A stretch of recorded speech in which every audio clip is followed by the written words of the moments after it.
এই মুহূর্তের সবচেয়ে বড় খবর এইচডি লাইভ 24/7-এ। ব্রিজের দাবিতে রেল অবরোধ, ব্যাহত যোগাযোগ। ব্রিজের দাবিতে রণক্ষেত্র ওয়াক শিমলন এলাকা, রেল অবরোধে দীর্ঘক্ষণ আটকে ট্রেন, চরম দুর্ভোগে যাত্রীরা। ওয়াকশিমলন থেকে দীর্ঘদিনের দাবি একটি ব্রিজের, কিন্তু সেই দাবি পূরণ না হওয়ায় আজ সকালে চরম ধৈর্যের বাঁধ ভাঙল এলাকাবাসীর। ব্রিজের দাবিতে আজ সকালে রেল লাইনের উপর নেমে এলেন স্থানীয় বাসিন্দারা, আর এই আন্দোলনের জেরে ব্যাহত হল উত্তর পূর্ব ভারতের রেল যোগাযোগ ব্যবস্থা। এলাকাবাসীর এই রেল অবরোধের জেরে সম্পূর্ণ থমকে যায় রেল চলাচল। প্রাপ্ত খবর অনুযায়ী রেল অবরোধের কবলে পড়ে পাহাড়ি পথে আটকে পড়েছে শিয়ালদহ থেকে আসা কাঞ্চনজঙ্ঘা এক্সপ্রেস। একই সাথে তেলিয়ামুড়া স্টেশনে আটকে পড়েছে শিলচর থেকে আগরতলাগামী যাত্রী বোঝাই ট্রেন। ট্রেন আটকে পড়ায় তীব্র গরমে এবং অনিশ্চয়তায় চরম দুর্ভোগের শিকার হচ্ছেন শিশু, বৃদ্ধ সহ শত শত ট্রেন যাত্রী।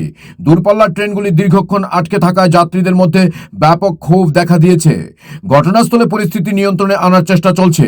আন্দোলনকারী এলাকাবাসীদের অভিযোগ, দীর্ঘদিন ধরে ব্রিজের দাবি জানিয়ে এলেও প্রশাসন এবং রেল কর্তৃপক্ষ উদাসীন। বাধ্য হয়ে আজ সাধারণ মানুষ বৃহত্তর আন্দোলনের পথ বেছে নিয়েছেন।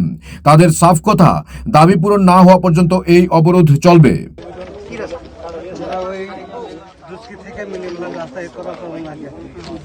রাস্তা যাওয়া আমরা সব একদম কানে লইয়া যেমন লাগে কথা কথা কথা মাথার একদম মানুষের মতো আছে স্যার, সকল থেকে যদি এই টাইম মতো আছে ওই আমরা ওই রাস্তাটা লাগে আর কি। আমার অনেক রাস্তা না থাকার কারণে মূলত আপনাদের রেল রাস্তা দিয়ে পারাপার করতে হয়।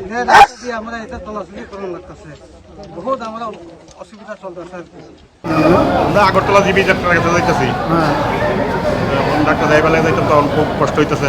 টুবি নিয়ে প্রবলেম কি প্রবলেম তো বুঝতে পারতেছে না, তারাও ভালো বেরো বুঝতে পারে না, রাস্তার উপর করছে, পাবলিক ডিপ হইতেছে। এটা কোন কোন জায়গায় তেলিয়ামুড়া এটা অনেক কই যায় যাবো তো আগরতলা। হ্যাঁ, তো শুনছি কি তো স্ট্রাইকের লেগে ট্রেন কি স্ট্রাইক তো কইতে পারি না।